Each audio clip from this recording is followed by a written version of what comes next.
designee of the Majority Leader.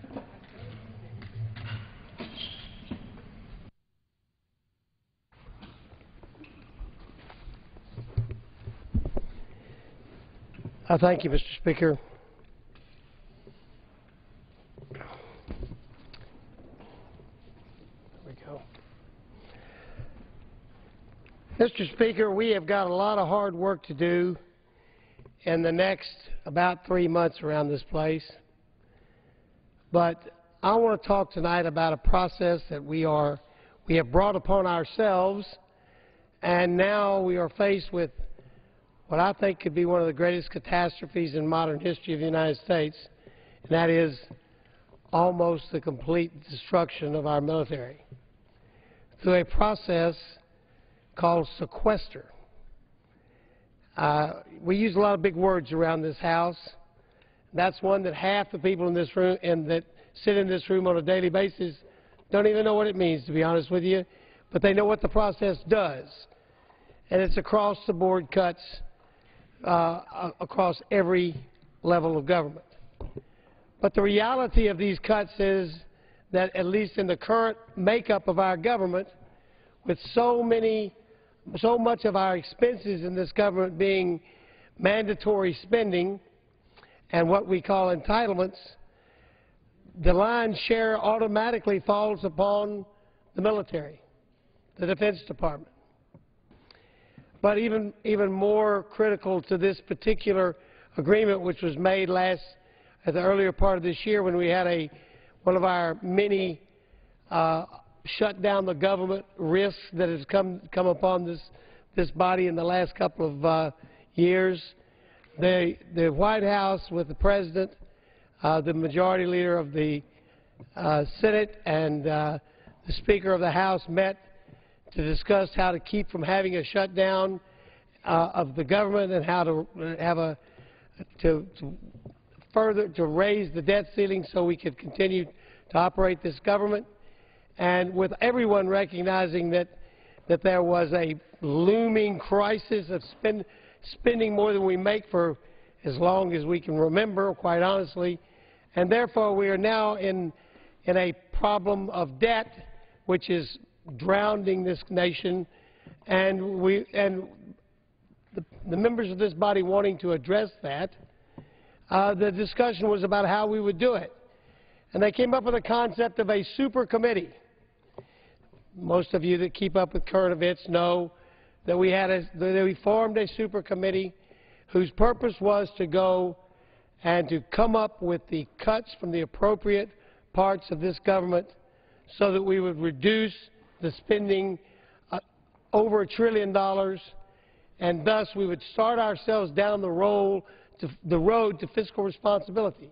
This is what we set out to do. It was an honest effort. Let's be frank. It was an honest effort. Everybody, whether they were reluctant to do it or not, they recognized that this was the issue that was before us. The question was how to do this, and they came up with this super committee, and with an agreement, they agreed that if the super committee failed, then the process of sequester would replace the actions of the super committee. There will be a political debate that will be back and forth as to who killed the effort in the super committee, but whatever fault may lie wherever it may lie, the super committee failed. Those of us who were in this House and asked about sequester and looked at it and worried about it as the vote came up and whether or not this was the right thing to do, we asked the question of the leaders here, and I'm sure on both sides of the aisle this question was asked, so what happens if the super committee doesn't perform? And we were told sequester, which is the worst possible thing to happen to this House. And I think both sides of the aisle agree to that. But don't worry. It's never happened. It never will happen. We will do the right thing. Well, the committee failed. It is almost August. And quite honestly, the number of legislative days left before the election can almost be counted on these two hands, and we haven't addressed how we're going to do this. But the folks who may most be affected have no choice but to address it. And the agreement is that came out of the meeting between the President and the Congress was that roughly half the 1.1 trillion, I believe it is, number would come out of the Defense Department and the other half would come out of domestic spending. Well, the Defense Department, being the Defense Department, and having to have, they cannot function without planning, are already planning what they would have to do in case this occurs. And so I want you to realize what we're talking big ideas and issues around here, but the reality is this. This is about a bunch of people who chose the profession for their life of defending our nation. And we shouldn't ever forget this, that the ordinary soldier, sailor, airman, Marine, and Coast Guardsman that volunteered to join their branch of the service chose the service, most of them, as their profession. This is not the old draft military of the Second World War or the Korean War or the Vietnam War or the Cold War. This is a volunteer military. This is a young man or woman saying, I choose the job of fighting for my country. This is what I choose to do with my life. I will earn my way, I will earn my promotions by being a good warrior.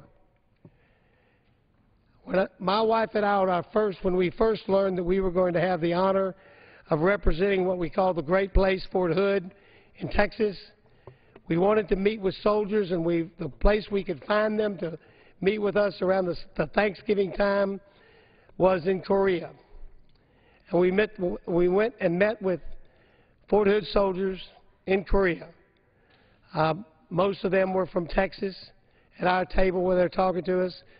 And I asked a question. I was new to getting to talk to the ordinary soldiers. These were just ordinary soldiers. There may have been a couple of sergeants there, but most of them were not highly ranked. And I said, okay, how long are you guys going to be in Korea, guys and gals? And they said, oh, 3 months, 6 months, whatever time period was. I said, okay, what do you want to do next in the Army? Oh, we want to go to Afghanistan or Iraq.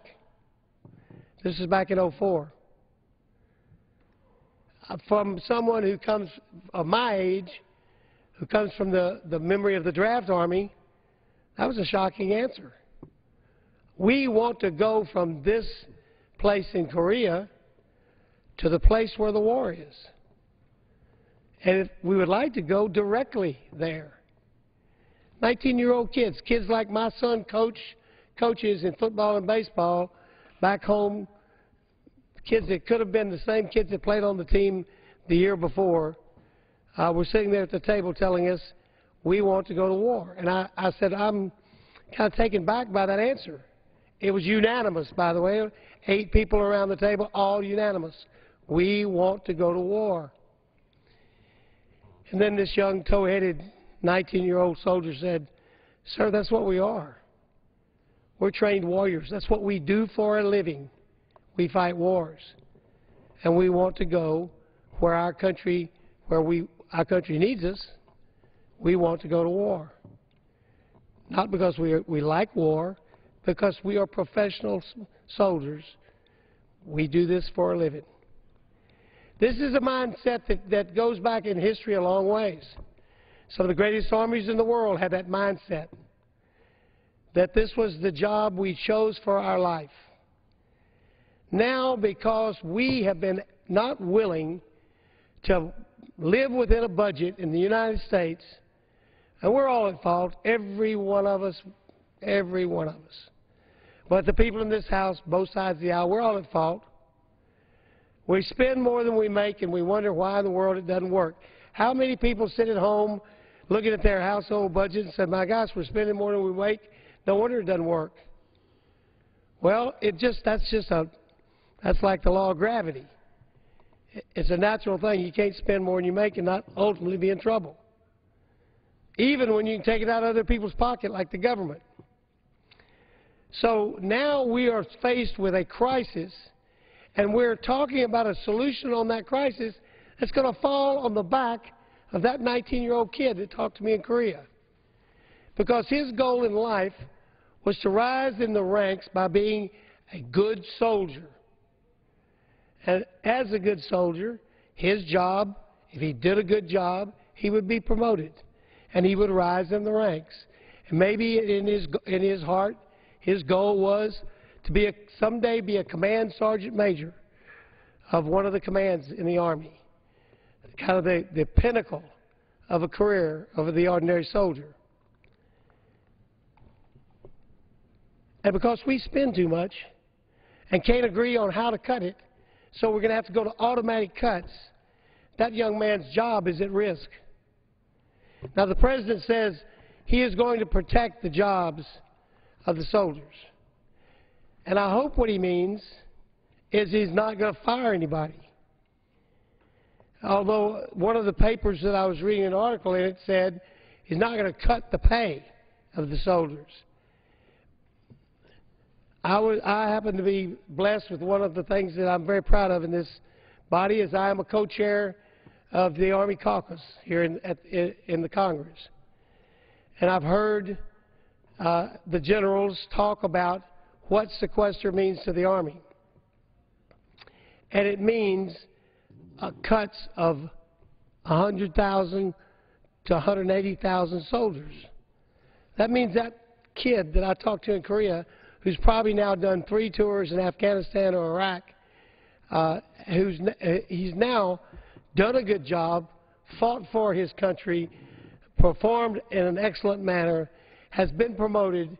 He's in the beginning of the middle of his career, and because we can't agree on how to reduce our runaway spending, that kid's going to lose his job. Not only lose his job, but he's going to lose his career. He chose our United States Army, partially out of the job he wanted to do, but in a great many cases out of patriotism for this country. He didn't sign on to be in somebody else's army. He signed on to be in our army. He's done everything right, and yet because we can't control our spending, that young man and those young men and women at that table could lose their careers that they chose for their lives. Careers that are things to be proud of as Americans, that there are young people willing to do this for our country. When we talk these big numbers and throw around big words, we got to remember it affects human beings. We've got some charts here I want to show you just a little bit so you get some idea of what we're talking about. Where is the spending? Okay? This is entitlements. The spending is at $26.1 trillion. Non-defense spending is at $11.3 trillion. Defense spending is at $3.6 trillion. That's where the spending is in our country today. But let's look at what we propose to do as well as a solution under sequester. From entitlements, we're taking $171 billion. $171 billion out of $26.1 trillion. Non-defense spending, we're taking $322 billion out of $11.3 trillion. Over here in defense, we're taking $422 billion, the highest of any of these numbers, out of $3.6 trillion. This is about a 42% cut. This is out of whack. Let's get the next one. Now, what's this out of whack going to do to our military.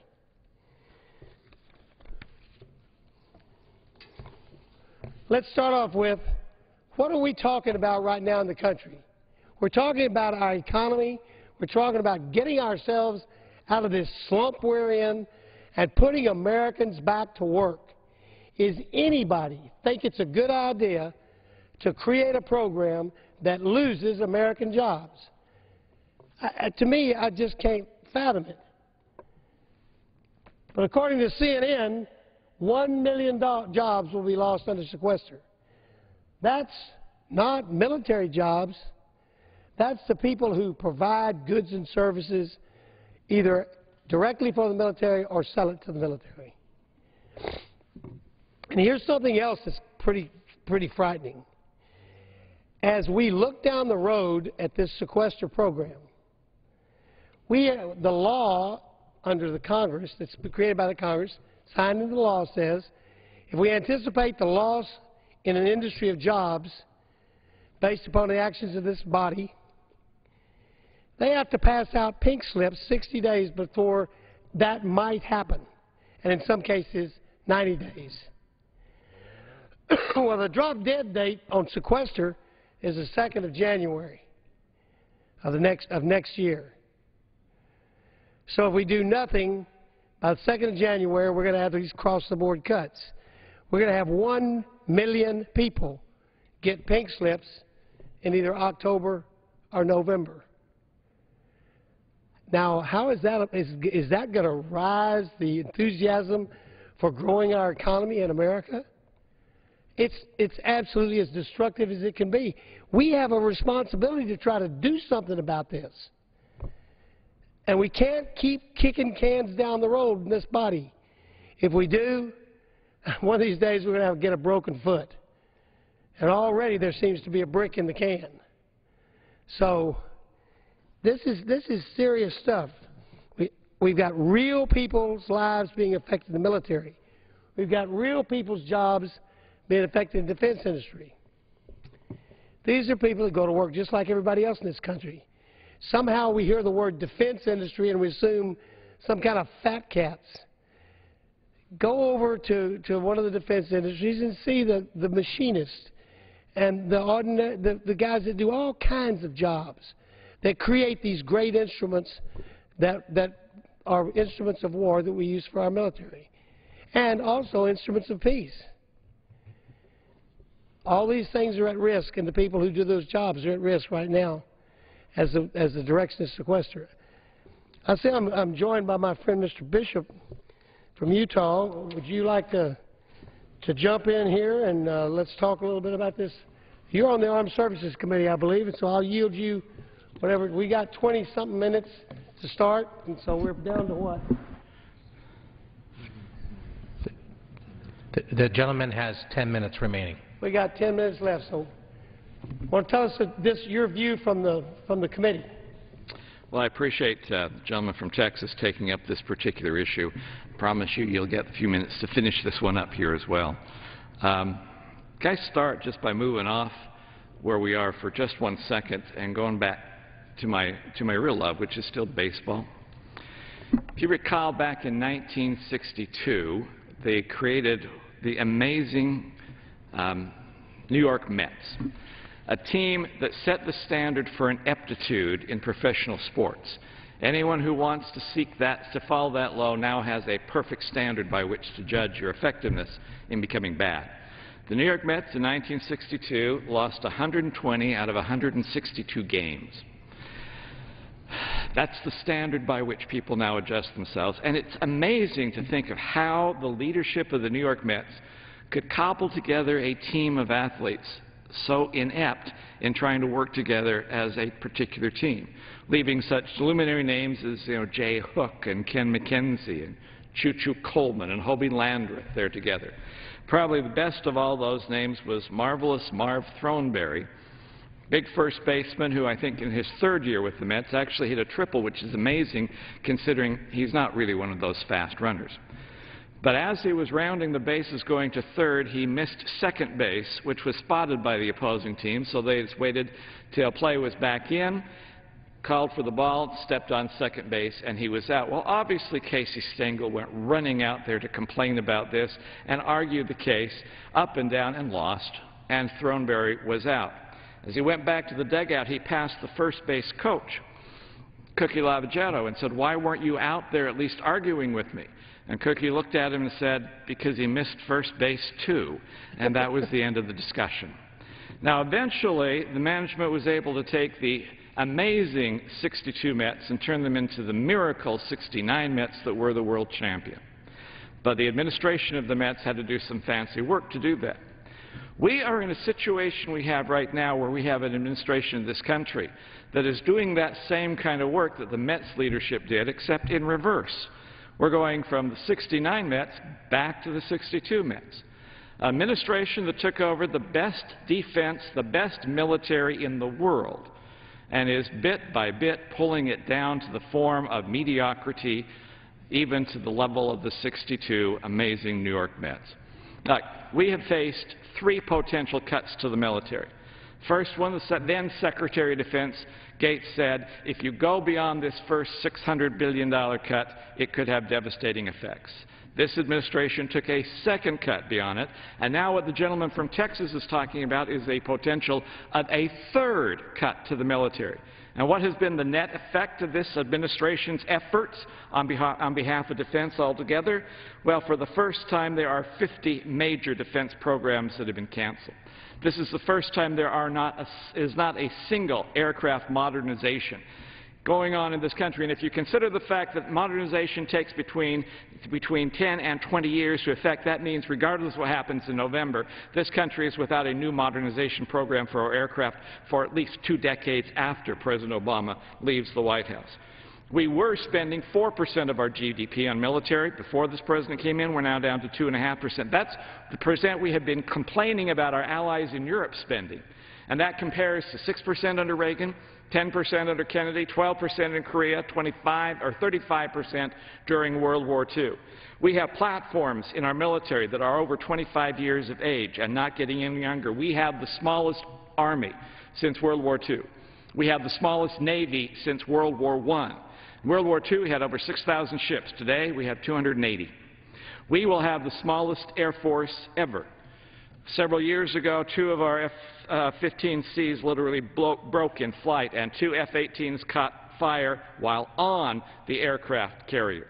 Our A-10 Warthogs have cracks in their fuselage. We only have 1 fifth-generation fighter in production, while the Chinese and the Russians have a combined 12 fighter and bomber lines open for business. We are moving the defense of this country backwards into an area that is frighteningly fearful. We're going from 69 to the 62 Mets when we should be trying to go in the opposite direction. And that's what happens before sequestration goes into effect. If indeed we add the sequestration, a third cut on top of the other 2, we will do what the Secretary of Defense has said. We will hollow out our military. We will put our defense at danger. Not just the defense of this country, but as was previously mentioned, the jobs that are in the private sector that has the military base, the industrial base, to help us defend ourselves. And we will take away from the table potential of foreign affairs options that we have. Our ability 2 decades from today to conduct foreign policy is dependent on the decisions we make now to define and have an adequate military backup for what we need to do. These are the decisions we need to be making, and it is essential that we recognize what we are doing now is wrong. To change and reverse our defense cuts, even for 1 year, would take $109 billion. But oddly enough, that is 1 month of borrowing that is being done by this administration. We can't afford this sequestration as a country. And I find it sad that the President of the United States will actually say that I will veto any effort to get rid of these automatic spending cuts, using the defense of this country as a hostage in a high-stakes battle with Congress over what our future tax policy will be. That is not what a good administration should be doing. That is not what this country needs. We need to do something different, and I appreciate the gentleman from Texas allowing me to rant a little on this particular issue. This is important to every American, and this affects not just what we're doing today, but what happens 2 decades from this day when we are probably long gone from this body. Mr. Carter, I'll yield back to you. Recapturing my time, and we may get a little more time, so don't run off, Bob. This is really important, what you just had to say. That's the kind of shock that the American people need to hear. We are going to take the most powerful and the strongest military force on earth and hollow it out. And when you ask a commander to explain a hollow force, he will say, on paper, it'll look like a combat brigade. But when you go down into the various jobs that must be done to have an effective fighting combat brigade, you will find there is no one in those jobs. Therefore, it is not an effective combat brigade. This is simple stuff, using just people as an example. When you're using carrier forces, when you're saying we're going to take out the carrier and all their supporting ships, so we're going to give up a carrier and its ships, or maybe 2 carriers and their ships, to meet this sequester, you've got the Navy. You've got the way they deliver force to a fight. They are one of our major deliverers of force to a fight. And we take their claws away from them, their long-range strike. And our new ships that are coming online, that, as I understand it, I forget what they call that, but that is gone. And the thing about the Air Force, my gosh, we've known for a long time, since I first came to this Congress, that we were behind the 8 ball on developing the next generation of combat fighting aircraft. We were behind the 8 ball. This was when I came here in '02, and in discussions I was having with folks in those days. We are working on it. We've got them on the assembly line. We're trying to finish them up, but we're behind the 8 ball. The Russians and the Chinese already have the next generation of fighting aircraft, and they're developing more, just as you said. And yet now we're talking about ours is going to go away. And you all have much more experience with this than I do, but I think everybody's got common enough sense to know if you shut it down, bringing it back is going to take a long time. It's just that simple. It's just complicated. It's not easy. And then, of course, if we're not going to reduce the numbers of our fighting force, we're going to reduce the way they go to battle. Because you got to cut something in the Army. If you're not cutting people, which I don't know whether that's what the President means when he says he's not going to go after personnel, whether he means he's not going to go after lower their pay, or whether he means he's not going to lower their numbers. I don't know that answer. But if they lower the numbers, this is the vehicle that the next generation is supposed to go to war in. We're not going to have that vehicle to go to war in for him. So the gentleman will suspend. The chair is prepared to recognize a member from the minority party. There being none, the chair recognizes the gentleman from Texas, Mr. Carter, for the remaining time until 10 p.m. Thank you. We'll try not to use it all, so somebody can go get some rest around here for all the good work you people do here. But I'm grateful to have a little more time so I can visit with my good friend, Mr. Bishop. But that's what you've been saying to us here. And I don't think, one of the things you hear around this House is, well, there's soft power. I've had debates with some of my colleagues that we don't use soft power effectively. We need to use, we try to always use hard power. I would argue you can't have soft power unless you got hard power. All the sweet talk in the world, if you don't have it somebody to back you up on that you can ultimately punch them in the nose, it ain't getting you anywhere. And if we're taking the punch out of our military, what are we left with? And by the way, I think even those young kids that are not getting the kind of history lessons they should get these days probably know from somebody telling them that the last time we took our military down to this level, we had an event called Pearl Harbor. And that shows what happens when your readiness is not ready. And this is a world full of very, very dangerous things right now. We've been looking at terrorism for the last 10 years, and terrorism remains a big, big problem for this country. But there are others who would do us harm out there that if we don't have the ability to defend ourselves, we could fall into serious harm's way. I yield to my friend. I thank the gentleman again, and I'd just like to reiterate a couple of things that he has said and build on those points that are there. It is extremely important to realize that we are about the people's business, and we are doing the constitutionally required things that a Congress ought to do. You know, we all say that it is significant that we do have a problem with our budget, which is true. We all recognize that. But there are certain core constitutional responsibilities that were given by the Founding Fathers to Congress to make sure that we maintained those responsibilities and those areas. The Constitution tells us that we have responsibility to promote general welfare, which is nice. We probably don't understand what they meant by general welfare anymore, but we are to promote it. But we have the obligation to provide for the common defense. And that verb differentiation was not done by accident by those who wrote the Constitution. It is the mandate that this Congress has to provide for the common defense, not simply because it's a fun thing to do, but because it defends this country and it provides our ability to do foreign policy in the future, as well as providing some jobs for people who are necessary to make sure that this happens. I reiterate what we said earlier. This sequestration is not a simple decrease or cut to the military. It would be the third major cut to the military. Remember, we still did cut number one of $600 billion, and which time then Secretary of Defense said, you can't go much more than that. And then this administration put another cut number two with $400 billion, and now sequestration work to go through, where the President actually followed through on his threat to veto any legislation that would stop the sequestration, would be cut number three of an additional $600 billion. And that is what everybody who works with the system says would destroy and hollow out our military, and we would be in violation of our constitutional obligations to provide for the common defense. Now, I am actually fairly proud of the House.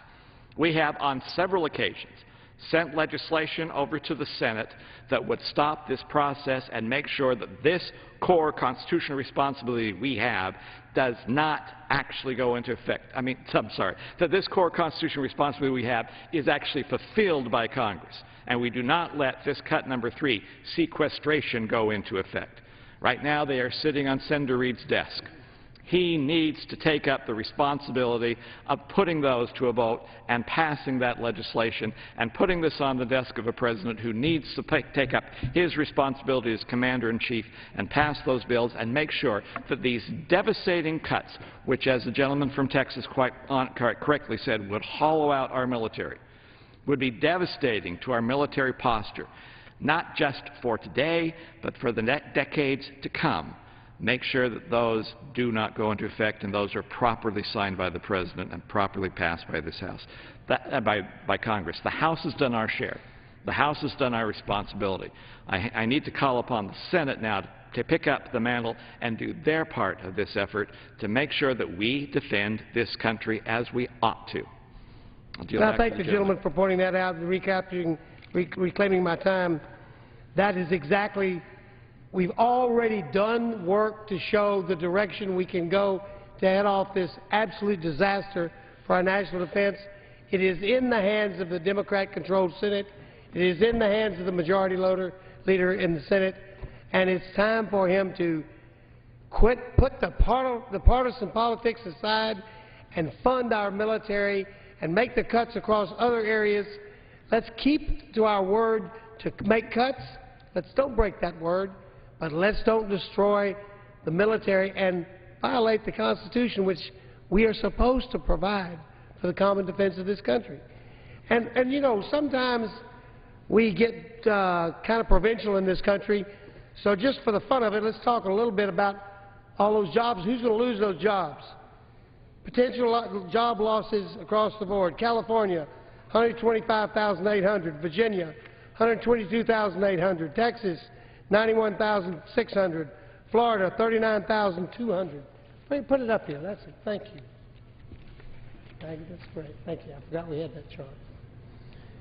Florida, 39,200. Massachusetts, 38,200. Maryland, 36,200. Pennsylvania, 36,200. Connecticut, 34,200. Arizona, 33,200. Missouri, 31,200. That's the tops. That's the top 10, I think it is. But the truth is, the defense industry and those who provide the defense industry are a major part of our economy. We're all going to feel this. But if you're one of those states and you're worried about already where are your kids, when they get out of school, going to get a job, with jobs being lost, look at that list and see that we're all in this together. As we make this crazy move of weakening our national defense to the point of disaster, we're also weakening the very economy we're struggling to strengthen. How can this possibly be good sense to anybody in this country? To me, it doesn't register. We're looking to create jobs, not destroy jobs. This is going to be a major impact on our country. I think we have the real potential to go back into a deep double-dip recession and hopefully just being able to head it off at that. Meanwhile, as these cuts in our military gets weaker and weaker and weaker, what do we do about the enemies of the United States? Is that where we want to be? Have we become that kind of country? I don't think so. I think we all need to gut up and put the politics aside. Let's don't hold hostage these jobs, hold hostage our military, so somebody can get their tax policy different from somebody else's tax policy. Let's debate that without holding anybody hostage. Let's debate it. Let's vote on it. Let's get it done. Let's go to conference. Let's work on taxes the way we're supposed to.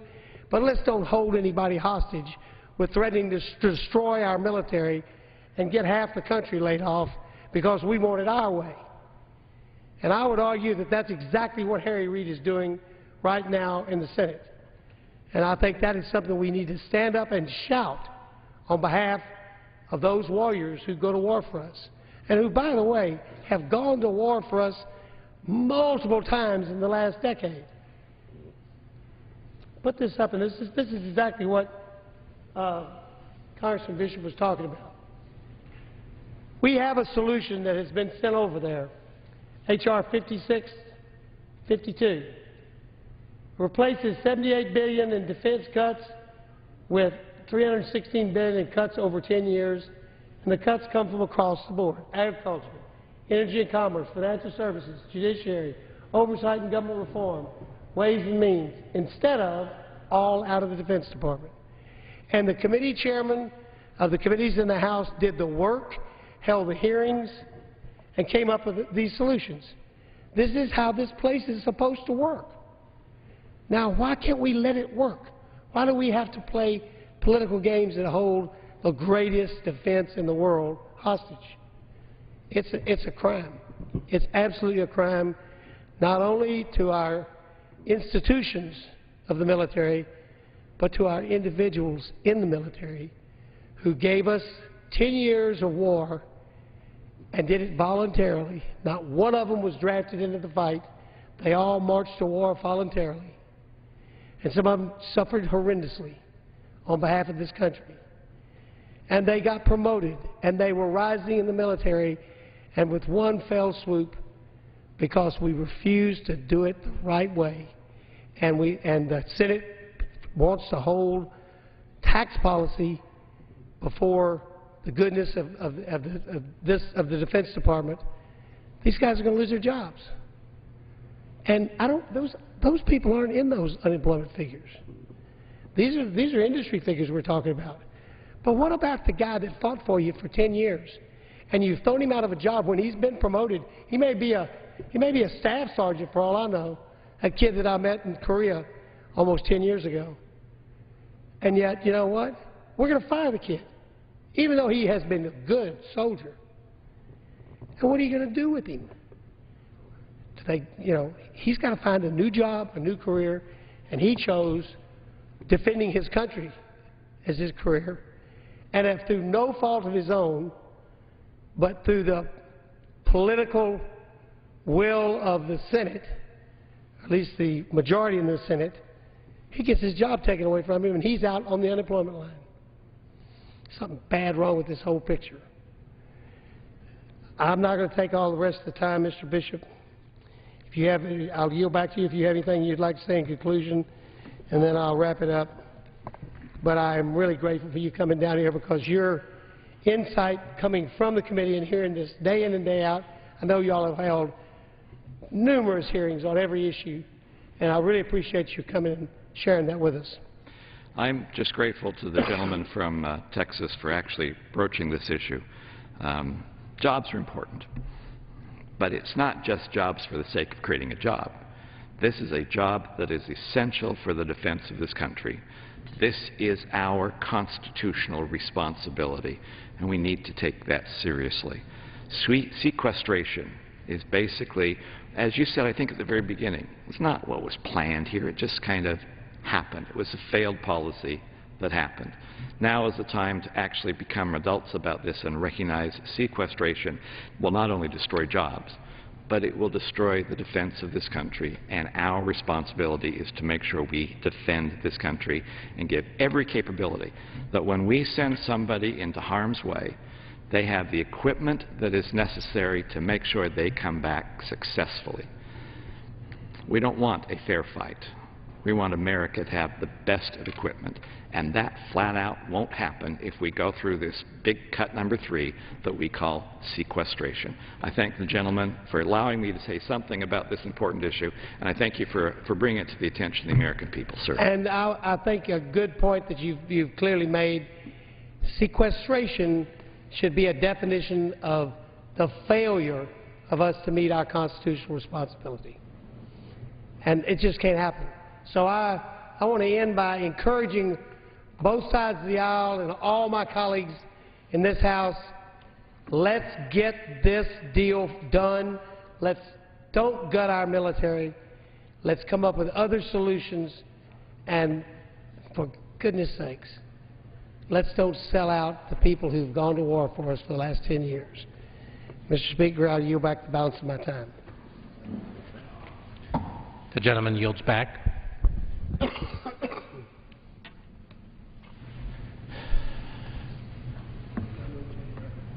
you want to?